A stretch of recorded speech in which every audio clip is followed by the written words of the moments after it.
주님 앞에 온 마음을 들여 앉았습니다. 오늘 또 우리를 불쌍히 여겨주셔서 오늘 또 살아갈 수 있도록 한 말씀만 우리에게 허락하여 주옵소서. 이곳에 모인 영혼들을 주님 불쌍히 여겨주시고 주님께서 친히 말씀하여 주옵소서. 부족한 종을 세워 쌓은 입술에 기름을 부어주시고 기록된 말씀과 기록되지 않는 말씀까지도 주님의 은혜 가운데 전달되는 귀한 시간이 될 수 있도록 은혜를 베풀어 주옵소서. 감사하고 예수님의 이름으로 기도합나이다. 아멘. 새해 복 많이 받으십시오. 예, 우리나라는 두 번 새해를 맞이하니까 두 번씩 여러분이 복을 받으시길 바랍니다. 자, 누가복음 11장을 보면은 기도에 대해서 예수님이 가르쳐 주세요. 11장을 보면은 예수님이 이제 기도를 마쳤을 때 제자 중에 하나가 예수님에게 말합니다. 예수님을 봐서 주님, 세례 요한이 자기 제자들에게 기도를 가르쳐 준 것 같이 우리에게도 그것을 가르쳐 주십시오. 이렇게요. 기도를 가르쳐 달라는 겁니다. 그래서 예수님께서 제자들에게 기도를 가르쳐 줍니다. 이걸 무슨 기도라고 그러죠? 예, 주기도문. 예, 주기도문 그렇게 하죠. 주님 가르쳐 준 기도. 그리고 그 주기도문을 가르치고 난 다음에 뭘 또 가르쳐 주시냐면은 4절까지가 그건데 1절부터요. 11장 1절부터 4절. 5절에 보면은 이렇게 예수께서 그들에게 말씀하셨다. 그러니까 주기도문 가르쳐 주고 바로 말한 거예요. 그 자리에서요. 그들에게 말씀하셨다. 너희 가운데서 누구에게 친구가 있다고 하자.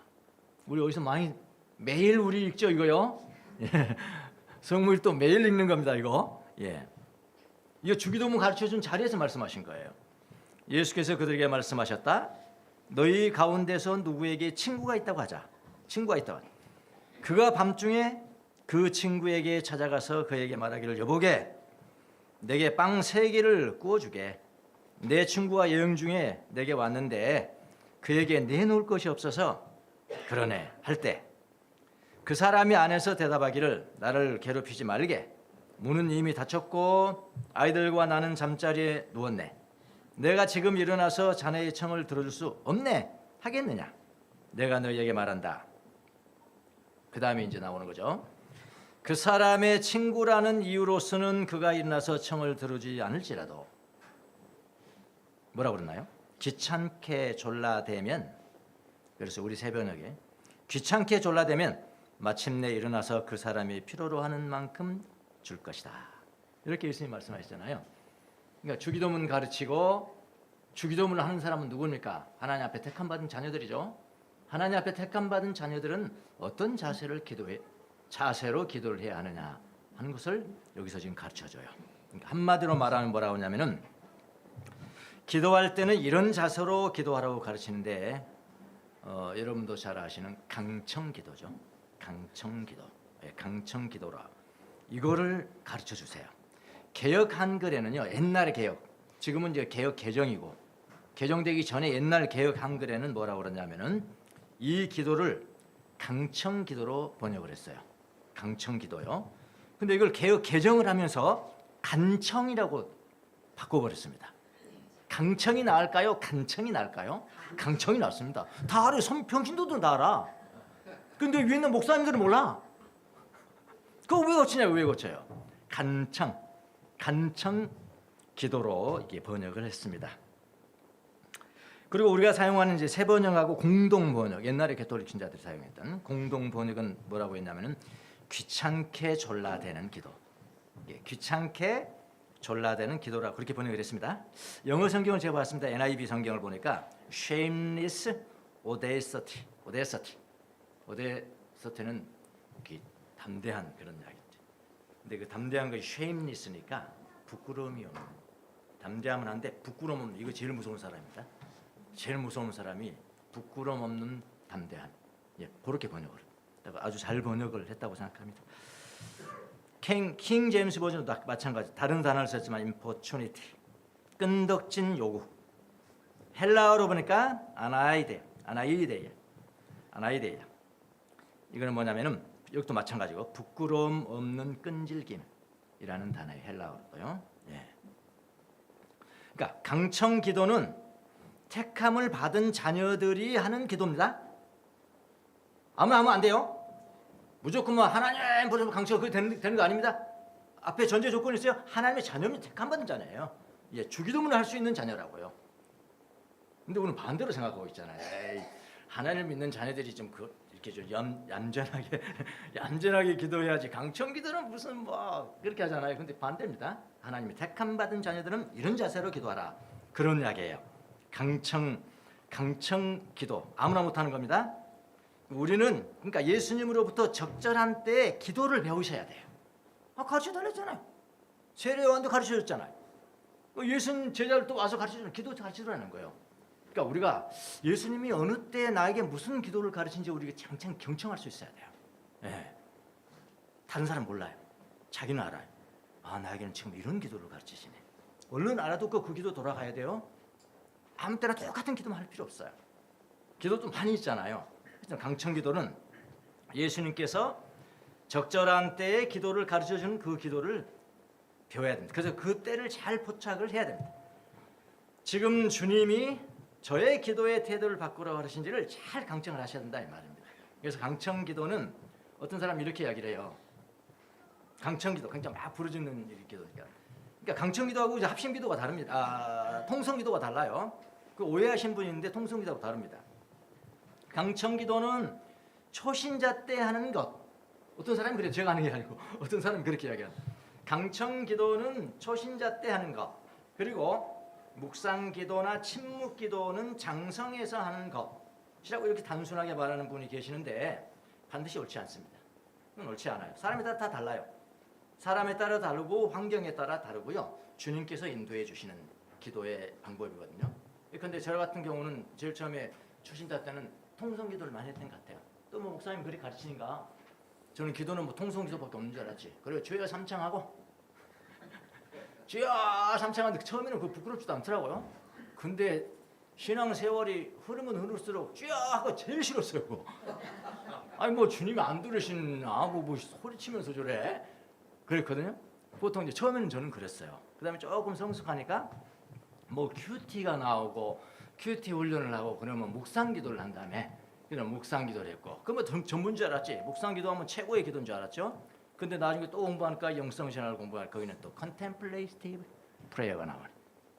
침묵 기도죠. 침묵. 또 오늘은 침묵이 최고인 줄 알았어요. 저는 그런 식으로 생각을 했어요. 근데 저는 바꿉니다. 기도의 태도도 주님께서 가르쳐 주세요. 그걸 제가 깨달은 겁니다. 그럼 요즘 저는 뭐 다 했잖아요. 통성기도 다 했고 묵상기도 듣고 묵상의 정리도 이미지를 사용한 묵상, 뭐 말씀을 사용한 묵상 다 했고 또 침묵기도는 어떻게 하냐? 침묵기도는 침묵하기가 너무 힘드니까 한 단어를 되새이면서 한다. 그런 센터링 프레이어. 뭐 다 해서 다 배워서 다 실천했어요. 그래서 저는 강청기도 그런 거는 멀리 떠나버린 줄 알았는데 멀리 나에게는 떠났다 그러는 줄 알았는데 강청기도를 주님께서 가르쳐 주세요. 예, 그건 저는 이제 침묵기도까지 하면서 그 다음 단계로 저한테 온 거예요. 주신 거예요. 주님, 저는 그걸 들은 거예요. 그래서 강청기도와 이제 통성기도의 차이점을 제가 알게 된 거지요. 그렇게 사람에 따라 다릅니다. 주님이 인도해 주시는 거예요. 제 경우는 요즘은 강청기도예요. 그리고 강청기도 그러면 통성기도 하시는 그거 아니라니까요. 통성기도와 강청기도는 다르다니까요. 나중에 제가 제안해 드리겠습니다. 그 기도를 인도해 주세요. 자, 예수님이 가르치신 강청기도의 모범을 보인 여인을 한 사람을 소개할게요. 오늘 본문에 나오는 가나안 여인입니다. 가나안 여인. 우리 마태복음은 가나안 여인이라고 그랬지만은 마가복음 같은 장소를 마가복음이 더 먼저 써 있잖아요. 마가복음은 스로보니게 여인. 스로보니게 여인은 사이로 페니켄 여인 그런 이야기예요. 그러니까 지금 이제 스로보니게가 지역 이름인데 지금 오늘 나오는 두로와 시돈 지역 전체를 다 스로보니게이아 그런 스로보니게라는 이름 지역이란 말이죠. 그 여인을 한 사람 소개를 하겠습니다. 이 여인이 한 기도가 바로 강청기도예요. 그러니까 예수님이 그 여인이 강청하는 기도의 태도를 보고 예수님께서 이렇게 평가하셨습니다. 마태복음 15장 28절을 보니까 그제서야 예수께서 그 여자에게 말씀하셨다. 뭐라고 그랬냐면은 평가입니다. 여자야, 참으로 내 믿음이 크다. 내 소원대로 될 것이다. 예. 기도의 태도만 보고도 참으로 내 믿음이 크다고 칭찬하셨습니다. 그러니까 예수님이 칭찬했으니까 우리가 본받아야 될까요? 아닐까요? 본받아야 되는 거죠. 우리가 본받아야 돼. 우리가 이 여인의 기도를 본받아야 됩니다. 자, 이 여인의 본받아야 될 기도의 태도가 첫 번째 뭐냐면은 끈질긴 기도의 태도입니다. 끈질긴 기도의 태도. 21절 25절 다시 한번 읽겠습니다. 예수께서 거기에서 떠나서 게네사렛이죠. 거기는 게네사렛에서 어떤 일이 벌어졌을까요? 그 엄청난 은혜와 긍휼의 사역을 하고 있는데 바리새인들과 율법사들이 와서 당신의 제자들은 왜 장로들의 유전을 지키자, 여기 신문하러 온 거 아닙니까? 그때 그 장소입니다. 거기서 떠나서 더 이상 사귀면 안 되잖아요. 예수께서 거기에서 떠나서 두로와 시돈 지방으로 가셨다. 마침 가나안 여자 한 사람이 그 지방에서 나와서 외쳐 말하였다. 다윗의 자손이신 주님, 나를 불쌍히 여겨 주십시오. 내 딸이 귀신이 들려 괴로워하고 있습니다. 그러나 예수께서는 한마디도 대답하지 않으셨다. 그때 제자들이 다가와서 제자가 우리 뒤에서 외치고 있으니까 빨리 돌려보내 주십시오 하고 청하였다. 그러나 예수께서 대답하여 말씀하시기를 나는 오직 이스라엘의 집에 길을 잃은 양들에게 보내심을 받았을 따름이다 하셨다. 그러나 그 여자는 와서 더 가까이 와서 예수께 무릎을 꿇고 주님, 나를 도와주십시오 하고 간청하였다. 자, 예수님이 게네사렛에서 많은 병자들을 고쳤습니다. 심지어 예수님의 옷술만 만져도 치유가 됐어요. 그 현장에 바리새인들과 율법 학자들이 몰려와서 예수님께 신문합니다. 예수님이 더 이상 그 지역에서 사역을 못하고 그 지역을 떠나가셨습니다. 자, 이번에는 어디에 갔다고요? 두로와 시돈 지방을 가셨다. 두로와 시돈 지역도 우리가 잘 살펴보셔야 합니다. 그 당시에 두로와 시돈은 지금 이제 레바논 지역이죠. 이방 땅입니다. 이미 이방 땅이었어요. 그러니까 자, 이건 무슨 말이냐? 예수님 지금 전도하러 이방 땅에 오신 거 아닙니까? 그러면 당연히 이방인에게 전도하는 건 너무나 당연한 거 아닙니까? 근데 이방인은 여인에게 그렇게 이야기하지 않았죠? 그럼 예수님이 본심이 아니라는 걸 우리가 알 수 있잖아요. 예수님이 본심은 아니잖아요. 그게 옳다 하더라도 예수님이 보내심을 받은 것은 이방 사람이 아니고 이스라엘 사람들에게 그건 주 목적은 그거예요. 근데 예수님이 그걸 말씀하셨어. 어디에서? 이방 땅에서. 그러면 이방 여인인 가나안을 뭔가 테스트하기 위해서 그렇게 하신 걸 우리가 알 수가 있죠. 무슨 말인지 아시겠죠? 그러니까 이방 땅에 오셨으면서 하나님의 자녀들에게만 복음을 전하러 왔다고 말씀하신 것은 이렇게 맞아떨어지지 않아요. 환경과 진실이 맞아떨어지지 않는 것을 아셔야 됩니다. 그래서 예수님이 가나안 여인에게 그렇게 말씀하신 것과는 다른 의도가 있다는 것을 우리가 아실 수가 있어요. 두로와 시돈 지역은 두로, 시돈, 이게 갈릴리 호수입니다. 여보세요. 보통 우리가 지도할 때 갈릴리 외에는 다른 호수가 없는 것처럼 우리가 여기잖아요. 베세다 지역, 여기에 베세다 지역 여기 있잖아요. 그림 다 되겠다. 예, 이렇게 큰 호수가 있다. 들어가시는 거의 여기까지가 이제 그 당시에 이스라엘이니까 여기 두로와 시도는 이방 땅인 거죠. 이거 보이시죠? 중요한 단어니까 한번 거기 놔둬보시고요. 그러니까 두로와 시도는 이미 이방 지역입니다. 원래 가나안이라는 것은 이스라엘 지역 전 지역을 가나안이라고 해요. 젖과 꿀이 흐르는 뭐죠? 가나안 땅이죠. 가나안 땅. 두 번째 말. 한국말로는 지도가 없어서 이거라도 찾아냈습니다. 제가 그 당시 가나안 여기 지금 지중해고요. 지중해고 여기가 지금의 이스라엘 아닙니까? 여기가 가자 지역입니다. 가자. 지금 그 난리치는 가자죠. 그다음 이집트고요. 이렇게 조승달 같이 이렇게 생겼잖아요. 이렇게 여기 가나안이잖아요. 가나안. 예, 가나안 땅은 이스라엘 지금의 이스라엘 민족들이 점령하고 있는 때가 원래 가나안 민족이라고요. 가나안. 근데 이제 이스라엘 민족들이 거기 들어오면서 가나안 족속을 어디로 올려보냈겠어요? 위로 쫓아냈죠. 위로 쫓아내요. 1번 보세요. 1번. 자, 여기 다 가나안인데, 이게 다 가나안인데 이스라엘이 들어와가지고 위로 쫓아냈죠. 위로 계속해서 쫓아서 여기로 쫓아내는 거예요. 아시겠죠? 여기가 가나안 민족이 많이 살게 된 거고요. 그 당시 북쪽으로 쫓겨난 받은 가나안의 자손들이 레바논의 후손입니다. 이제 아시겠습니까? 성경 보면 이제 정확하죠. 이렇게 보시면 됩니다. 그러니까 이스라엘이 이 땅에서 가나안인을 북쪽 두로와 시돈 지역으로 쫓아냅니다. 레바논의 후손이 됐고요. 예수님이 이 지역을 도착을 하셨을 때 한 가나안 여인이 나와서 예수님을 향해서 부르짖어요. 그러니까 이렇게 지도들을 보고 역사를 보면은 성경이 있는데 입체적으로 들어오잖아요. 아, 가나안 여인, 이방 여인이 저기서 나오는 곳이구나. 예. 예수님을 향해서 부르짖어요. 다윗의 자손이신 주님, 나를 불쌍히 여겨 주십시오. 이방인이 다윗 왕을 알고 있고 그 메시아를 알고 있는 거예요. 단지 지금 머리로 알고 있어가지고 이렇게 나오겠습니까, 여러분? 마음에 지금 하나님의 나라가 지금 채워져 있는 거 아닙니까? 예. 내 딸이 귀신이 들려 괴로워하고 있습니다. 근데 그래도요, 그렇게 말씀했는데 주님이 반응하지 않아요. 여러분, 예수님의 다른 지역에서의 그런 행동을 보시면은 벌써 그런데 내가 고쳐주겠다 했을 거 아니겠어요? 근데 말을 한마디를 안 합니다. 예전에 예수님이 아니신 거예요. 이 성경을 보면 그렇잖아요. 반응을 하지 않습니다. 한마디를 안 했다는 거예요. 그래도 그 여인은 포기하지 않고 예수님께 무릎을 꿇고 도와달라고 간청을 합니다. 그러니까 이 여인은 그의 문제점을 정확하게 알고 있는 거예요. 딸이 귀신에 들렸다는 겁니다. 적을 정확하게 알았죠. 해결책도 정확하게 알았죠. 귀신을 제한할 힘은 예수님으로부터 나온다는 것을 알았습니다. 그녀는 자기 자신의 문제를 해결할 수 있는 분이 바로 누군가, 예수 그리스도, 그분이시라는 것을 정확하게 알고 있었고요. 그래서 그 여인은 예수님께 강청할 수밖에 없는 태도입니다. 상황, 그 여자가 지금 기도해야 할 기도는 오직 강청 기도라는 것을 알고 있었어요.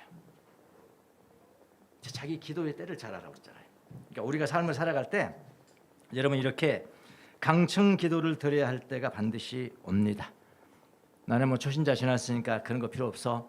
나는 그 필요 없어. 그렇게 생각하지 마세요. 예수님이 그 때를 주세요. 예. 어떤 사람에게는 이럴 때, 이때는 이런저런 연구 필요하지 않아요. 이런 이론이 필요하지 않아요. 그냥 강청하는 것입니다.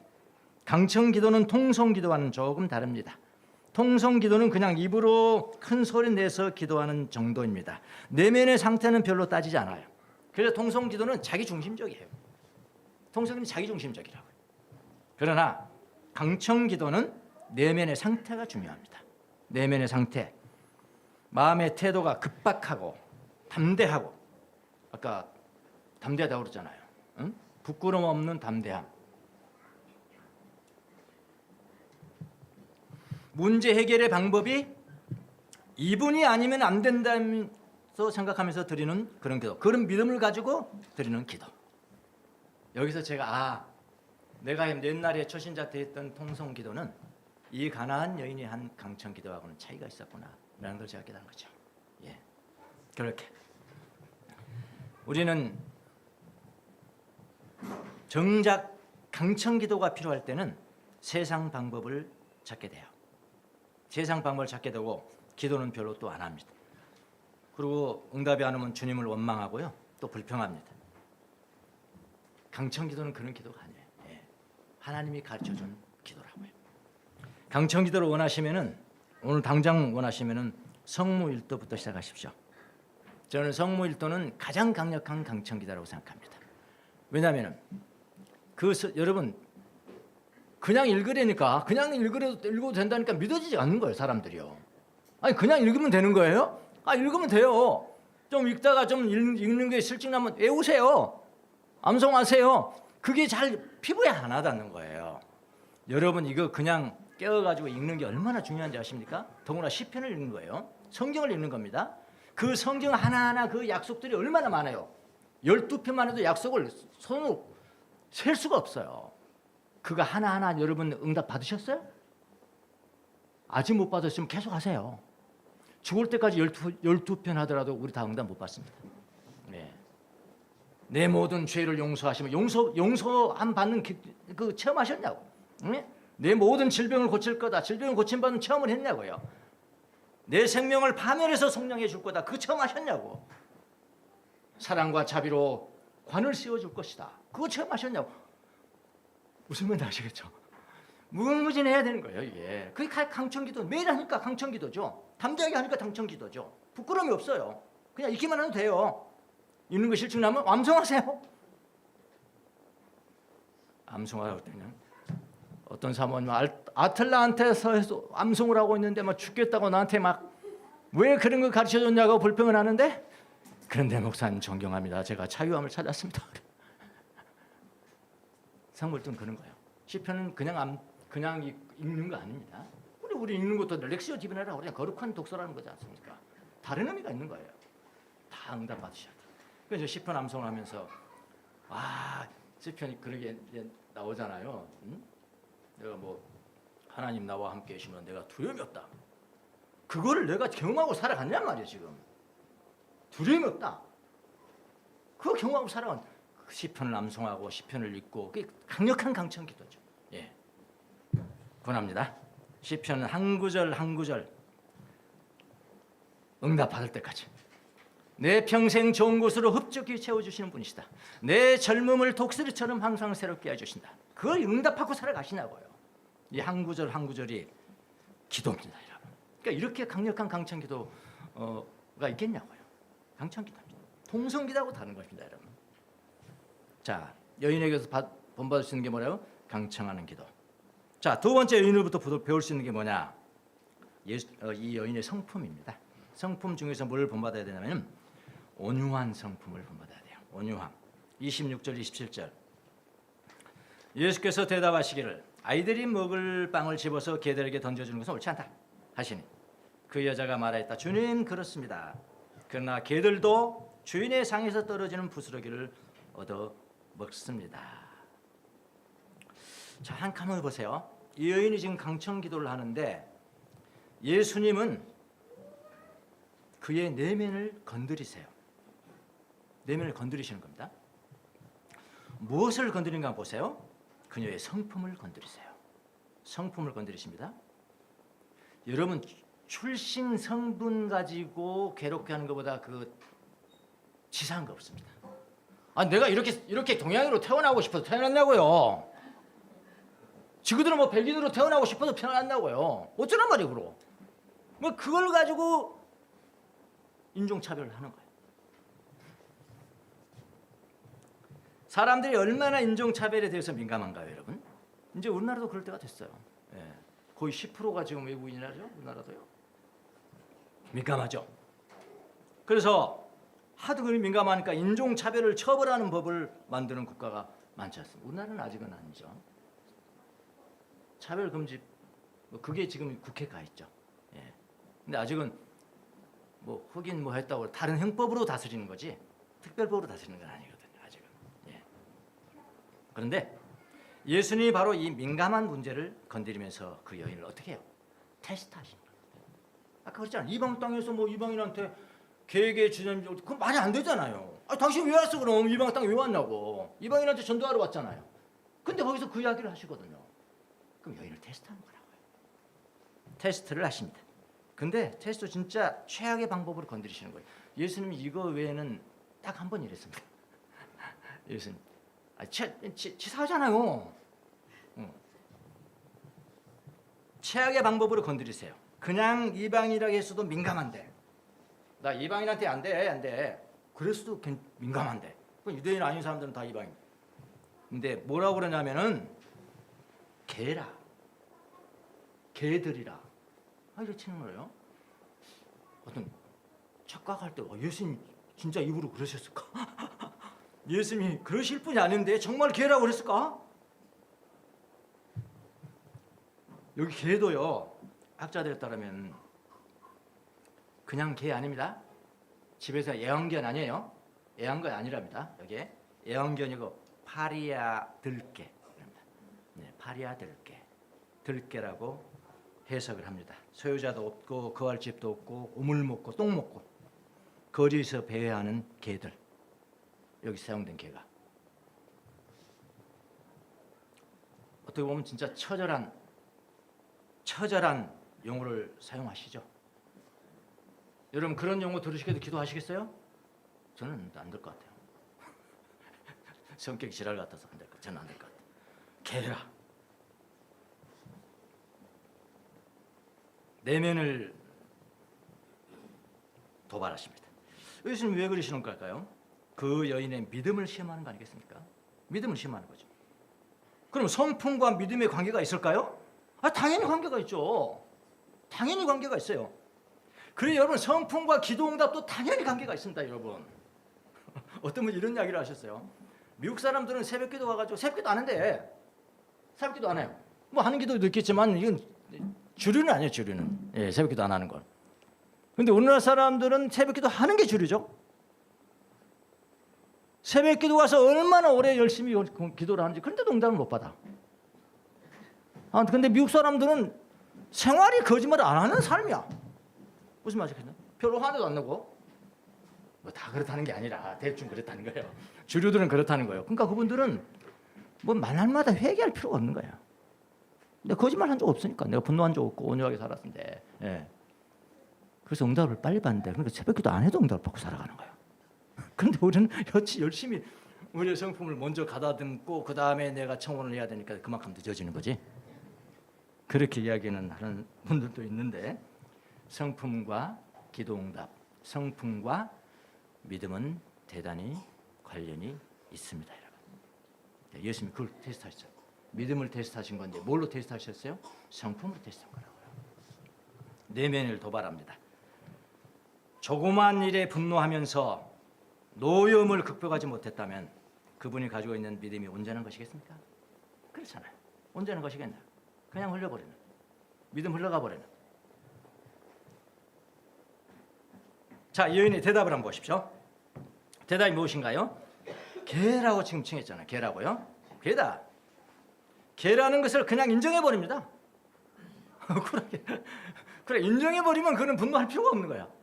인정해 버립니다. 분노하지 않습니다. 그리고 대답하기, 주님 맞아요. 주님 그렇습니다. 그러나 개들도 주인의 상에서 떨어지는 부스러기는 얻어먹습니다. 기가 막힌. 이 여인은 예수님이 하신 말을 반박하지 않습니다. 그냥 인정해 버립니다. 나는 유대인보다 훌륭해요. 그래도 그런 말도 하지 않아요. 이방인도 여러분 하나님께서는 똑같은 동등하게 창조하셨습니다. 그렇게 말하지 않습니다. 이방인도 유대인과 동일하다거나 논쟁하지 않습니다. 지금 그 여인은 자녀 때문에 슬픔을 당하고 있고 지금 그 여인에게 필요한 것은 초자연적인 도움이 필요하다는 것. 그리고 그녀를 도울 수 있는 분은 오직 예수님뿐이라는 것. 이 생각. 이게 온유한 성품을 가진 겁니다. 자, 온유는 뭡니까? 분노에서부터 자유로운 덕이에요. 아주 굉장히 중요한 덕이에요. 분노로부터 자유해요. 노여움으로부터 자유합니다. 그래서 온유한 사람은 칭찬받거나 받지 못하거나 존경을 받거나 존경을 받지 못하거나 영혼이 영향을 받지 않는 영구적인 상태, 이걸 온유라고 그래요. 그러니까 투가 한번 쳐가지고 팍 화났다, 온유하지 않는 겁니다. 이리 흔들고 저리 흔들 수는 있지만은 제 마음의 영혼의 상태는 견고한 반석인 거예요. 너가 나를 그렇게 괴롭힌다고 내가 괴롭혀지겠냐? 너가 나를 그렇게 칭찬한다고 내가 하나님 앞에 높아지겠냐? 교만하지 않습니다. 이게 온유입니다. 온유. 이 강청기도는 온유와 관계된 겁니다. 부끄럼 없는 것이 바로 여기서 나온 거예요. 온유함. 그녀에게는 온유한 성품이 있었습니다. 이 가나안 여인은 노여움, 분노로부터 자유한 덕을 소유한 사람이에요. 온유한 자는 땅을 차지한다. 온유한 자가 다 부동산 많이 가집니까? 그건 아니지 않습니까? 온유한 자는 예수님을 차지한다. 예수님의 마음과 연결되어진다. 최고의 덕이죠. 최고의 덕. 저도 깜짝 놀랐어요. 성품이 기도와 관계다. 성품이 기도 응답과 관계다. 믿음과 관계다. 왜 예수님이 그걸 건드셨겠냐고요. 우리의 강청 기도가 능력 있는 기도가 되기 위해서는 노여움과 분노에서 자유한 온유의 덕이 필요합니다. 주님도 이 온유한 성품을 확인한 후에 바로 그 여인에게 뭐라고 그러시냐면 내 믿음이 great, 크다. 내 믿음이 크다라고 칭찬을 하셨습니다. 이 여인의 낮아짐, 온유, 겸손이 하나님의 능력을 끌어들이듯이 우리가 강청 기도를 하면서 이런 덕도 동시에 받으셔야 합니다. 두 번째 교훈입니다. 또 한 가지는 뭐냐면은 주님만 의존하는 의존적 신앙, 주님 의존적 신앙, 예수님 의존적 신앙을 본받아야 됩니다. 이방인이었음에도 불구하고 다윗왕을 알고 있고요. 다윗왕을 알고 있고, 다윗왕은 자기들 괴롭힌 왕 아닙니까? 다윗왕을 알고 있고, 예수님을 가르쳐서 다윗의 자손이라고 부르고 주님이라고 부르고, 여호와 하나님에게만 주님 하는 거 아닙니까?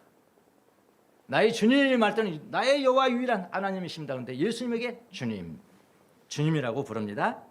자신이 다윗 왕 아래에 있는 백성이라고 주장하는 겁니다. 지금 내가 비록 이방으로 태어났지만 지금 나의 상태는 다윗 왕의 내가 백성입니다. 예수님을 메시아로 부릅니다. 진심이었습니다. 그녀의 신앙은 철저히 주님 의존적 신앙, 예수님 의존적 신앙. 이미 그녀에게는, 그녀 안에는 주님이 그 안에 살고 계시고, 그는 주님 안에서 살고 주님 안에서 움직이고 주님 안에서 존재하는 그런 신앙을 고백을 합니다. 이것이 귀한 믿음입니다. 그러니까 여기 보시면서 가나안 여인이 뭐 소문 한 번 듣고 예수님 찾아봤, 그게 될 수가 없어요. 그게 될 수가 없고요. 더구나 지금 개라고 이야기하는데 그런 사람은 그냥 가요. 아, 됐어. 내가 아픈 것도 아니고 좀 고생해라. 누가 그런 거 합니까? 이게 지금 찾아봤다는 것을 우리가 이거는 묵상을 통해서 아셔야 돼요. 그게 믿으라시죠. 그게 믿으라시죠. 네. 다윗 왕을 내 왕 아닙니까? 내 왕입니다. 다윗은 나의 왕입니다. 나는 그의 백성입니다. 그의 나라의 백성입니다. 나는 그분의 메시아 주님이십니다. 당신 주님이십니다. 의존적, 주님 의존적 신앙. 그러니까 우리가 주님을 우리의 주님이라고 믿는다면은 우리는 주님 안에서 사는 거예요. 주님 안에서 살고, 주님 안에서 움직이고, 주님 안에서 일어나고, 주님 안에서 존재하고. 요즘 저는 기도 한 수백 번 하는데 하루에 운동할 때마다 수백 번. 내가 주님 안에서 살고, 주님 안에서 움직이고, 주님 안에서 존재하고, 주님 안에서 숨쉬고. 바울의 기도 아닙니까? 바울의 기도. 주님 안에서 살고, 주님 안에서 움직이고. 그러니까 일거수일투족이 다 예수님 안에 있는 겁니다. 이런 신앙, 주님 의존적 신앙. 여러분에게는 이런 가나안 여인 같은 기도의 태도가 있는가요? 저는 가나안 여인이 아니에요. 저는 우리가 배울 바는 뭡니까? 저는 가나안 여인 아닙니다. 가나안처럼 저렇게 우리 딸이 귀신 들는 것도 없고요. 그러나 이 가나안 여인과 같은 동일한 태도로 기도한다는 것은 무엇일까? 저는 묵상했습니다. 적용해야 되잖아요. 여러분들 적용한 것을 여러분에게 또 이렇게 해야 되잖아. 말씀드려야 되잖아. 나는 뭘까? 그럼 나의 기도는 어떻게 해야 될까? 그래서 가나안 여인이 사용했던 그 용어가 내가 그 용어를 그대로 사용한다면 나의 처지하고 좀 다른 거니까 뭐냐면 그의 의지, 그가 그 확고한 그런 의지력, 이것을 들어간 내 기도를 나는 만들고 싶었습니다. 그래서 제가 기도를 만들었습니다. 이 기도를 이렇게 표현하고 싶었습니다. 제가 이제 전라도 출신이잖아요. 전라도에서는요. 그래 이렇게 구정되면 고향 가야 되는데 제가 좀 묵상했어요. 하나님, 나는 이거 고향에도 이렇게 한 번도 못 가나 이거 몇십 년 됐는데 했더니 뭐 다른 이유도 물론 있지만은 가장 큰 이유는 주일날만 되면 설교해야 되잖아. 설교. 목회를 하니까 못 갔더라고 보니까. 하여튼 그래도 다 남아 있어요. 어릴 때 사용하던 그런 용어들이 다 남아 있는데 우리 전라도에서는 단호한 의지를 표현할 때가 있어요. 내가 단호한 의지를 표현해. 나는 안 돼. 우리 서울 말로 난 절대 안 돼. 이런 표현들 있잖아요. 근데 전라도식이 있다고 그게 전라도식. 전라도에서 그거 표현할 때는 뭐라면 그럴 마음 없단께? 이렇게. 없단께가 중요합니다. 거기 스트레스를 거기다 줘야 합니다. 없단께. 그럴 마음이 맴이야, 맴. 전라도 말은 맴. 그럴 맴 없단께. 없단께. 이게 탁 떠오르더라고. 맞다. 내 마음이 이런 마음이다. 지금 가나안 여인 귀신 들린 내 딸을 고쳐줘서 그런 기도의 시츄에이션도 아니고 말이죠. 나는 그래도 기도할 때 가나안 여인의 기도의 태도를 본받아야 되겠다. 나는 절대 포기하지 않을 거요. 나는 그럴 생각 없단께 나는 기도문을 썼습니다. 제목 그럴 맴 없단께요. 나는 주님을 떠날 마음 없단께요. 이렇게 하니까 우리 성도들이 못 알아들 것 같아서 표준말로 썼습니다. 표준말 한번 보겠습니다. 이거 기도문입니다. 네, 기도문 한번 읽어보십시오. 예.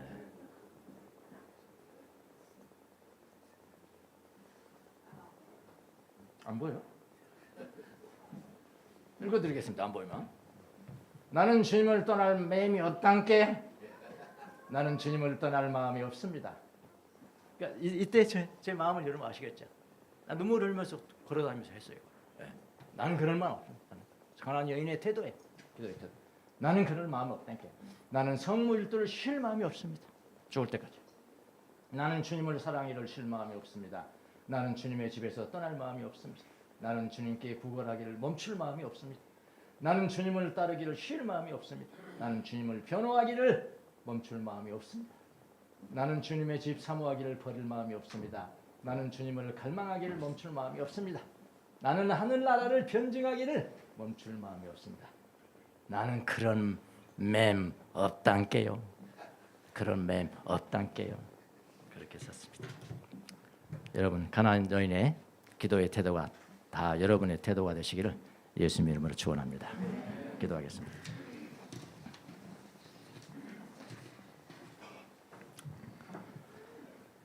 살아계신 예수님, 가나안 여인의 강청하는 기도, 두려움 없이 끈질기게 하는 기도, 태도를 본받기를 원합니다. 예수님께서 우리의 기도의 태도를 지적하실 때 알아듣기를 원합니다. 배우기를 원합니다. 어떤 기도를 주든지 예수님이 주신 기도를 주님 앞에 드리는 귀한 기도꾼들이 다 될 수 있도록 은혜를 베풀어 주시옵소서. 가나안 여인처럼 부끄러움 없는 그런 담대함으로 주님 앞에 구하는 귀한 기도자들이 될 수 있도록 은혜를 베풀어 주옵소서. 감사하고 예수님의 이름으로 기도합나이다. 아멘.